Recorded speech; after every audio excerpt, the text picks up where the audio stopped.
Bonjour à tous. Les chrysanthèmes, on peut les inaugurer, on peut aussi les aimer, c'est notre cas, surtout en cette période évidemment d'avant Toussaint. Nous sommes en direct de Saint-Marcel, en Saône-et-Loire. Saint-Marcel qui reste, qui demeure aujourd'hui une sorte de capitale du chrysanthème. On en parle tout de suite avec mon invité Jean-Pierre Sauvage. Monsieur Sauvage, bonjour. Bonjour. Vous êtes donc horticulteur, si on a bien compris, ici à Saint-Marcel. C'est vrai qu'il y a un grand contexte historique ici à Saint-Marcel. Il y a un grand contexte historique. Dans les années 70-80, Saint-Marcel était la deuxième région de production de chrysanthèmes avec 1 500 000 pots. 1 500 000 pots. Oui. Voilà. Et il y avait énormément de producteurs, peut-être un peu moins maintenant. Il y avait énormément de producteurs. Alors donc, avec, comment dire, cette production, elle se faisait avec les communes limitrophes, qui étaient avec nous. Enfin, bref. Oui, dans tout le secteur, on va dire, du Chalonnais. Hein. Voilà, dans le Chalonnais, exactement. Et la population, comment dire, vieillissante, enfin, ouais. Et comment dire, ça. C'est un peu périclité. C'est un peu périclité, voilà. Ah, c'est ça. Hein? Et donc, à l'heure d'aujourd'hui, on reste avec les communes limitrophes une dizaine de producteurs. Une dizaine de producteurs, dont vous. Alors, évidemment, cette période est très riche. Hein. Ben, disons on arrive aux roches de la Toussaint. Ouais. C'est la dernière ligne droite. Et on met les bouchées doubles. Voilà. Alors, on découvre peu à peu, évidemment, votre grande entreprise. Il y a d'immenses serres ici. On l'a pas dit, mais c'est une entreprise familiale. On aperçoit votre papa là-bas qui a créé qui a créé l'entreprise. Dans les années 50, en fait. Hein. Voilà, dans les années 50. Alors, disons que l'exploitation il l'a acheté en 1956. Ouais. Et il a fait légumes jusque dans les années 74. Et les premières serres ont été montées en 1967.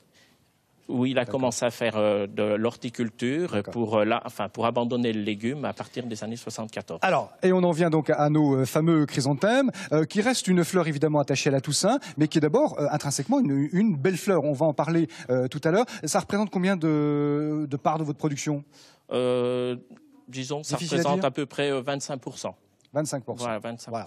Alors évidemment, c'est la Toussaint, en tout cas à la fin de cette semaine. C'est le moment d'acheter des chrysanthèmes. Regardez ce qui se passe, évidemment. On parle du rush chez les horticulteurs en ce moment, mais aussi dans les cimetières, puisqu'il faut préparer tout cela. Il y a même des gardiens de cimetières. Je propose de faire plus ample connaissance avec cette gardienne de cimetière à Besançon. Depuis 2011, Stéphanie est concierge au cimetière des Chaprais et gardienne ici, au cimetière de Saint-Ferjeux. Cette période de la Toussaint est bien sûr le temps fort de l'année. Avec une affluence plus marquée, il y a davantage de personnes à renseigner sur la localisation des tombes. Si toutefois vous avez un petit souci, nous avons installé des petits pupitres ici avec les numéros de concession. Hein, d'accord. Nous sommes là. Hein, vous allez partir au portail, remonter donc jusqu'à la levée. Voilà. Qui sera transversale 6. Si vous ne trouvez pas, n'hésitez pas à revenir. Au revoir. La FOMI ne se souvient pas forcément d'une année à l'autre où sont les emplacements des tombes. Donc on est là pour les renseigner surtout.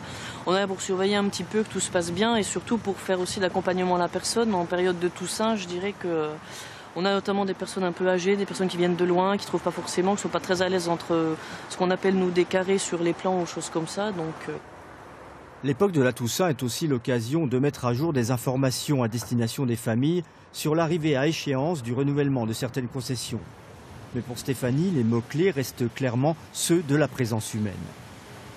On a des gens qui passent tous les jours, on a des gens qui ont du mal à marcher, donc on va leur ouvrir tous les jours. Ils apprécient ne serait-ce que... On a des gens qui sont peut-être même un peu seuls, donc c'est là où je vous parle d'accompagnement à la personne. C'est-à-dire qu'on donne le petit renseignement, on fait le petit sourire, et puis voilà, et ça leur fait toujours plaisir, quoi. Au-delà de l'entretien et de la surveillance, le cimetière, lieu de recueillement et de souvenirs, doit rester un espace d'accompagnement et de réconfort possible. Les gardiens sont là pour y veiller. C'est un gros travail, hein, Jean-Pierre Sauvage. La production de chrysanthèmes, ça commence tôt dans la saison. Tôt dans la saison. Les premières boutures, on les reçoit du 15 avril pour finir au 14 juillet. L'époque de plantation déterminera surtout pour tout ce qui est multifleurs de la taille de la plante.